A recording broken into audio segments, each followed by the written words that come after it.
I've been away on two back to back vacations for a total of almost a full month. And before I left for the first vacation, I had what I thought was a clever idea for a video topic. It was going to be about how to maintain a consistent meditation practice while you're on holidays. And I would have loved to do that. But as it turns out, that would not have been an authentic topic for me. So instead, this video has morphed into one about habits and how easy it can be for some people, like me, to let well established habits slide while on vacation. Stick around to the end when I'll share some suggestions about how to handle it when that does happen. If you're new here, hi, I'm Stephanie Hahn, and I help busy people de stress through easy and enjoyable activities like yoga nidra and art journaling. I've been feeling quite proud of my almost daily habit of practicing yoga nidra. I've kept it up consistently for many years. Even when we travel on weekends in the summer in our RV, I've stuck with this habit. I've been doing it for so long, and it makes me feel so good that I was confident that I'd be able to keep it up during my trips to Costa Rica and New Zealand. Well, I was wrong. I should not have been surprised either. After all, I have done extensive research about the science of establishing habits and written an article about it for Mind Over Matter magazine. I'll put a link to that article in the description below in case you'd like to read it. There were two key learnings for me from researching that article. First, I started out believing that habits take 21 days to become established because that's what I had heard many, many times. But it turns out that that is a misinterpretation of some research that then became widely quoted. Research actually shows that the time it takes to form a habit varies widely from as little as 4 days to as much as 335 days, depending on a number of factors related to the person and the habit itself. And then the second key learning for me was that there is no one size fits all approach to habit formation. Gretchen Rubin wrote a great book called Better Than Before: Mastering the Habits of Our Everyday Lives. That book was different than most on the subject in that she acknowledges that we are all different and need to take unique approaches to establishing habits. It's not as simple as just copying the things that productive and creative people do. In the book, she describes four tendencies that she has identified, which are like habit formation personality types: the upholder, the obliger, the rebel, and the questioner. And then, depending on your type, you may do better with establishing a new habit by starting small. And then others will do better when they start big. Some people thrive when they are held accountable to their goals, while others bristle at any accountability at all. Some people do best when they take occasional breaks from healthy habits, while others do best when they never break the pattern. Those are just some examples of the many ways our habit formation tendencies can differ. So the key is knowing yourself and figuring out what works best for you. Well, I'm someone who tends to take a long time to establish a habit, and I do best when I don't take breaks. I generally struggle to maintain healthy habits consistently because I love novelty and variety, and my schedule varies a lot from day to day. That's why I've been so pleased with my consistent yoga nidra practice, and why I was so disappointed initially when I let my habit slide on holidays. Here's what happened. I went to Costa Rica first for 5 days at an all inclusive with my husband. I actually did do yoga nidra most of those days.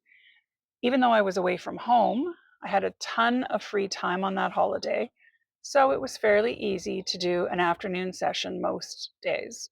One day I actually even did a 30-minute practice while lying on a lounger by the pool and got a little bit sunburned. Another factor that supported my continued practice on that trip was that the time difference between Costa Rica and home was only 2 hours. Then I was home for a weekend before heading to New Zealand, where I am now, to visit my daughter. That trip kicked off with about 32 hours of time spent en route, including the drive time to the Toronto airport. I didn't practice at all during that first 32 hours of my trip, so then my practice streak was already broken. Then, when I arrived, my daughter had a bunch of activities planned, so yoga nidra practice just kind of slipped my mind throughout the daytime hours each day. Now, I have a strong preference to practice yoga nidra during the day rather than at bedtime because I find the practice energizing. Just does not help me go to sleep usually. So I didn't want to practice at night here in New Zealand. Also, the time difference between Canada and New Zealand is 16 hours. And while I was adapting to that massive time change, I didn't want to practice yoga nidra in the afternoons on the days when I did remember because I was afraid I would end up having a nap and then that would mess with my adjusting to the time difference. So once I had missed quite a few days, it got easier and easier to not even think about it. And it was kind of shocking to me how quickly a well established habit can be unraveled like that for me. In the end, I've only practiced yoga nidra about 3 times during my almost 3 weeks here in New Zealand.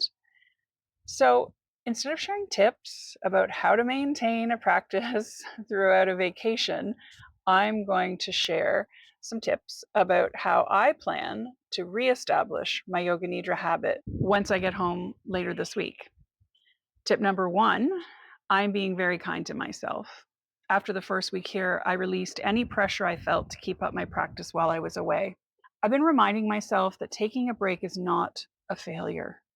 Even though I have historically been a person that struggles with getting going again after taking a break from a healthy habit, I am trusting that things can be different this time. I will be able to reestablish my habit with ease once I return home. Believing it is half the battle, I think. Tip number 2, the obvious one, is that I plan to get right back at it once I get home on day 1 after arrival. I expect that I will be craving a session after such a long break, but even if I'm not, I commit to actually doing it. I just realized that making this video and publicly declaring this goal should help support me in actually doing that. So that's a good thing. And then tip 3 is to track your practice in writing. There's a saying, something like, what gets measured gets done. And for me, that is definitely true. So I already track my practices in my planner each day. On days when I don't practice, I have to write a 0 for the number of minutes, which reminds me that I didn't do it. It keeps my goal to practice daily top of mind. And after writing so many zeros in my planner over the last few weeks, it will feel great to be able to start writing 20 or 30 minutes of practice in my planner each day again. Even 5 minutes of practice will feel good to record. Hopefully, the info I shared today about habit formation research has provided useful insights that will help you understand yourself and your behaviors better.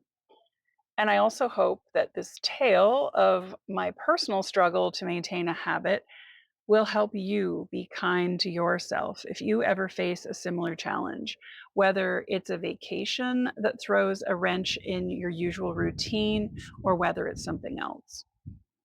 That's it for today. Thanks for spending this time with me. May our paths cross again very soon. Perhaps you'll go listen to one of my Yoga Nidra recordings on this channel now.